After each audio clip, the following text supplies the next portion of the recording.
Hello, this is Robert Rickover at Body Learning. And today my guest is Joan Arnold, who's an Alexander Technique teacher in Brooklyn, New York, and also she teaches in Columbia County in upstate New York. Joan has been an Alexander teacher for over 20 years, and she's also, for the past 10 years, been a yoga instructor in the Anusara tradition. So she has extensive knowledge of yoga and, of course, of the Alexander technique. And we're going to talk today about various questions around the topic how the Alexander technique can be useful for people who are practicing yoga or contemplating taking up yoga. Joan, welcome to the show. Thank you so much. Joan, it's a pleasure having you on the show today, and I wonder if you could start by giving our listeners a very short definition or description of the Alexander technique. Alexander technique is a way to move more easily, and we can use Alexander's view of how the body is meant to work to help refine our movement in daily life and our yoga postures. So it's something that's useful for a lot of people, but I'm going to assume that there may be some very special reasons why people who are doing yoga practice might find it helpful. Is that correct? Absolutely. Yoga takes us to the limits of our flexibility and strength often. And Alexander can help you do that with less injury, more ease, and more enjoyment. And while I have to say that personally I don't have very much experience with yoga, I do know quite a few people who do, and I know some people who have either dropped out of doing yoga or who have actually injured themselves. And I've given a little bit of thought to why that might be. The thing that kind of jumps out at me is that yoga comes out of a tradition where perhaps people had inherently more flexibility than most Westerners do. Does that That is match your experience? That's such a good point. I actually think, and this is really not based on research, but just my gazing on pictures of Iyengar and some of the practitioners in India, it may be that that ethnicity has longer ligaments. Also, they live in a whole lot more heat than Hmm. we do. Hmm. So those are the things that may have led to a preference for flexibility, sometimes extreme flexibility. Right. And my research consisted of a trip to India about 30, Oh, 35 years ago. uh-huh. And if you go to India, or indeed a great number of countries in that part of the world, you see people spending a lot of their day in a deep squat, their feet Yes, flat on the ground, yes. starting at a very early age and going right into the 80s and 90s. And it's sort of almost the default um, non-standing position. You Yeah. don't Oh, see a lot of right. places, you don't see a lot of chairs. And Uh-huh. I think that must play a role as well, because I mean, your average Westerner is going to have trouble doing that. Well, I wrote an article about just about flexibility independent of yoga or the Alexander technique, and I continue to feel that free hip joints are, if there is one, a fountain of youth. And that's something that the Alexander technique can help you with and yoga can help you with. Lots of people spend a lot of time sitting at desks with a fabled computer, regardless of what your profession is. Hmm. And our culture is oriented to sitting in chairs and sitting in cars. And this is a way, both methods are a way of maintaining hip flexibility over the years. Hmm. I wonder if you could say a little bit. Let's say someone who's taking yoga classes comes to you for Alexander lessons. hmm How would you approach working with them? I would actually, I'd love to back up to something you said before Hmm. and comment on it. Hmm. Why? Because I think these are really important points. Why people try yoga, why people drop out of yoga. Hmm. And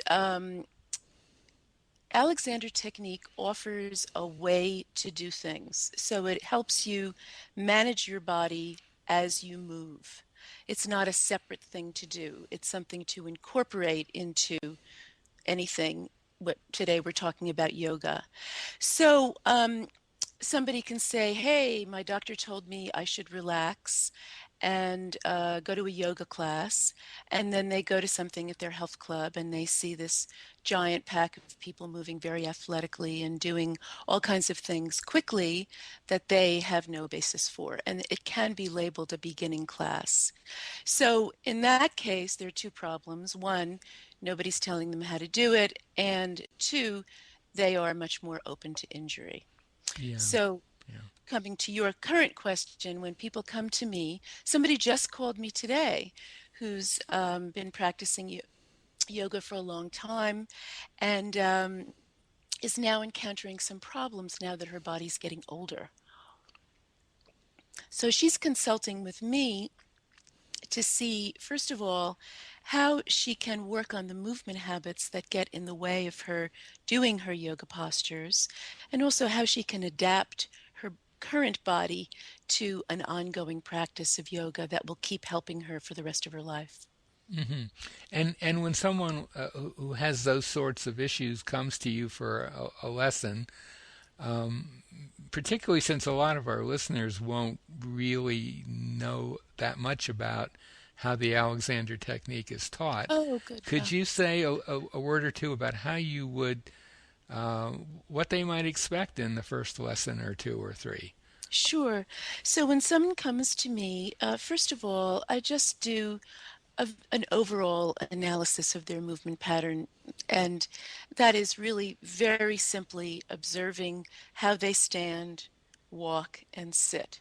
So, because I've been watching people in movement for a long time and I have the Alexander Technique vocabulary, I have pretty quickly an understanding of what tension areas might be interfering with their comfort um, in ordinary movement. And then once I introduce the fundamental principles of the technique, which are ease in the neck, freedom in the spine, ease in the breath as you move, then we can start working together to apply the technique to something specific, such as a yoga posture. Mm-hmm. So initially, you would work with someone. It sounds like pretty much a yoga student, pretty much the same as you would with anybody else. That's But right. at some point, fairly soon into the sequence of lessons, you would want them to actually do some asanas, or That's if right. that's the right term, or That is correct. actually, my own personal favorite with the couple of classes I took was the corpse pose.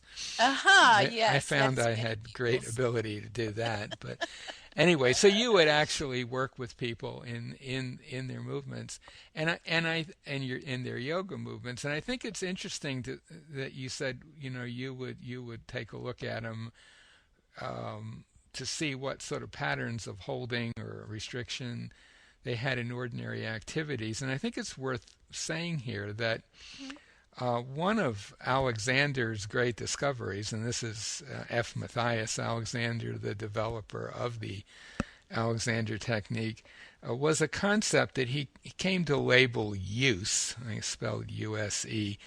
And what he discovered was that for most people, patterns of misusing themselves, let's say holding their breath or restricting movement in a certain way, would carry across quite a range of activities. Mm. So that chances are, when you take a look at someone standing and sitting and walking, you're going to see misuse patterns that are very likely to show up, perhaps in an exaggerated form, when they do something more challenging, such as a yoga pose. Exactly. So, I also want them to understand what is the technique and what is yoga. mhm, So I think that's important because I want people to, first of all, be able to apply Alexander's very reliable skills in their daily life. That's part of my job as a teacher, whether I'm in an Alexander lesson or a yoga class. And I also want them to kind of understand these very elegant principles and how they foster good use in a yoga posture. So just so they know exactly what they're doing. The more Hmm. they know what they're doing, the more independent they can be. Right. And I think sometimes the Alexander technique is described as a sort of a pre-technique. That is, Mm-hmm. it is how you organize yourself in order to then do whatever specific activity you choose. In That's this right. case, we're talking about yoga, and I think in kind of in line with that, there's a very interesting. I mean, as you said, you want to have people. You want your students to have a clear idea of what is yoga and what is the Mm-hmm. Alexander technique. The an Alexander teacher is I guess you could say a specialist in movement coordination, posture, Right. breathing, that sort of stuff. An Alexander teacher may know nothing about yoga or a Right. specific activity that you're doing. And there is this kind of a fundamental distinction, which I think sometimes people lose track of, between a person who teaches or is adept at a particular skill, let's say yoga or a musician or Sure. whatever, and someone who is skillful at helping people examine and improve their coordination and balance. Yeah. Well, And we are able to help people perform activities better that we don't have to be expert in. I have right. helped people ski, play the violin, um, all these things that I don't myself do. But obviously, when there's a deeper experience on the part of the teacher with a particular discipline, then they bring that background to Hmm. the practice. Hmm. So, I mean, I guess if you are someone who's taking yoga classes, you would want, at least for your yoga instructor, to move very gracefully themselves, because you are going to be picking up cues from that. That's an interesting point. I also feel that this goes back to some of the common problems in the study of yoga, that there are people who may be performing postures beautifully who do not really take the time to instruct or observe the students within their classes. These are Yes, generalizations. These are sure. things that people complain to me about. I take some pretty fantastic classes from wonderful yoga teachers who are not Alexander teachers. And I feel like the whole field has become much more sophisticated and included ideas from Alexander technique and other kinds of explorations of the body. The whole field has become very rich. Hmm. But what I'm talking about are the real common problems, the things that people most often run into at a Y or a health club or um, a common or average kind of class. Hmm. And just based on your experience of working with students who are taking yoga classes, can you offer any sort of very general bits of advice on how to choose a teacher, a yoga teacher, how to know when to say no to something from the teacher, that sort of thing? Happy to do it because some people are pushed by their yoga Yes. teachers and are injured, and often the yoga teacher never finds out. The other end of the spectrum is that they get sued. That's also happened. Right. But usually, a student will manage the injury themselves and not tell the teacher. Hmm. Um, but when you go to a class, I think the first thing to look for is uh, whether the teacher is looking at the students. Mm-hmm. Yeah, that's a big Uh, one, isn't it? that's, just where are their eyes? Yeah. Because if their eyes are on themselves in the mirror and you're supposed to just follow along, the chances of you not knowing what you're doing are greater. Mm-hmm. So, um, if somebody comes over and puts their hands on you and you have the slightest discomfort, you say something right away. Do not wait, Mm-hmm. especially if you don't have experience, because I can think of 10 examples of instantly of students who have been pushed and sustained injuries over time, and that has both been an uncomfortable thing to recover from and an impediment to studying yoga further. Yeah. Yeah. And any other thoughts about How to choose? how to know if you're in the right kind of a class for you? One of the most frequent complaints of my students is that um, there is not enough warm up and that the class moves too quickly for you to be able to see how to do the movement correctly. Mm-hmm. So I would say, depending on your level of fitness, your level of movement skill, that you look for a class that has the right pacing, that has careful observation and helpful feedback from the teacher without any aggressive hands-on instruction. Graceful, light, helpful hands-on instruction can make a tremendous difference. And the Alexander Touch is unique in offering that to a student in a yoga class. But as I continue to take yoga classes, I think that in general, yoga teachers' hands-on work has improved, Right. become lighter and more helpful. So you would presumably be looking for, in terms of hands-on instruction from a yoga teacher, something that's in the way of guidance, but not something that's pushing you. Uh, Gentle guidance Very gentle, right? that's Yeah, gentle guidance that invites your body to mm. shift at its own pace, But that does not not trying to rush you. force you into a position that perhaps you're not ready to sustain That's without right. injuring yourself. And That's right. I have, I mean, I think you're right that things have improved in many respects. When I first started teaching about 30 years ago, I would run into people who had been to a yoga class or a yoga retreat or whatever, and had been literally forced into Mm, some pretty odd positions that just looking at them, I couldn't imagine how they would ever pull that off on their own, and how it would be helpful to force them. But there did well, seem to be at that time, and maybe that was just that time and place, a little bit of an attitude, even in something like yoga, the no pain, no gain sort of right, approach, right. which we Alexander people aren't crazy about, right? We're not crazy about it. Yeah. There are moments when you challenge yourself, either in strength or flexibility, Mhm. that I would call uncomfortable. It takes a while to know that zone is beneficial. Especially for a beginning student, you are going to be challenged in some way.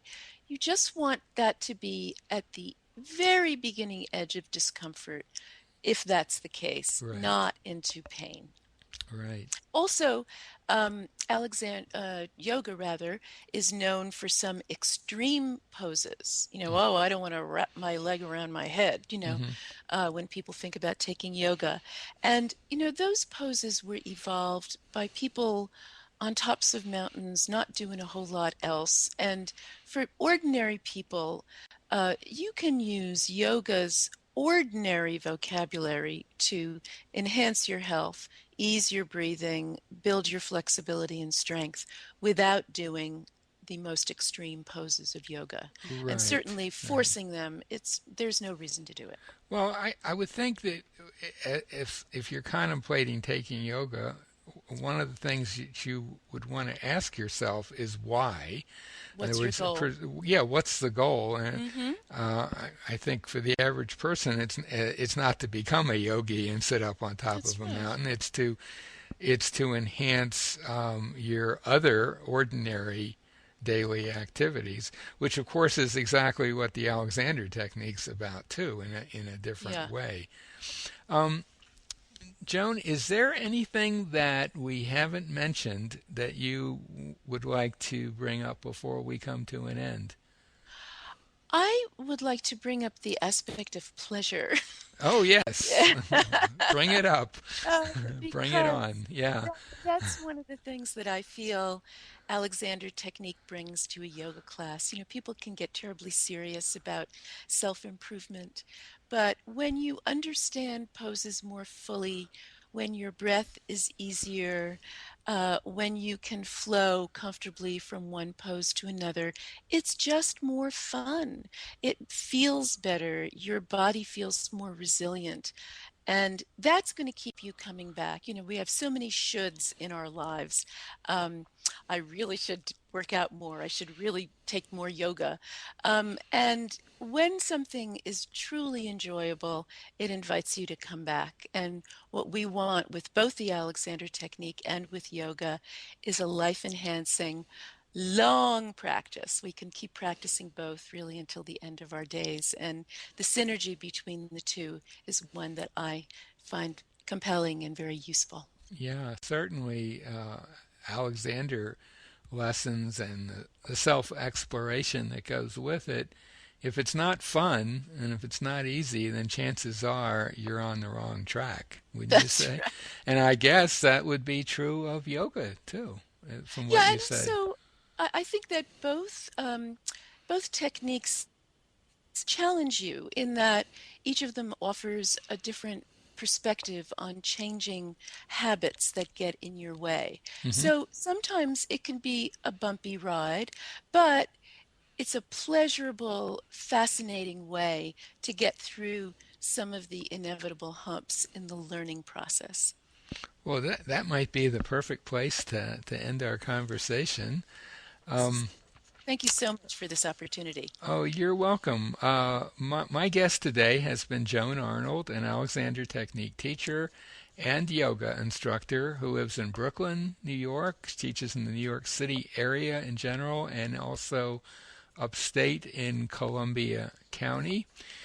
If anything we've talked about intrigues you and you live in those either of those areas, we'll put a link to Joan's website by the interview and you can contact her. And if you live anywhere else in the world, we'll have a link to a website where you can find a teacher in your area wherever you live. Joan, thanks so much for being on the show today. And thank you.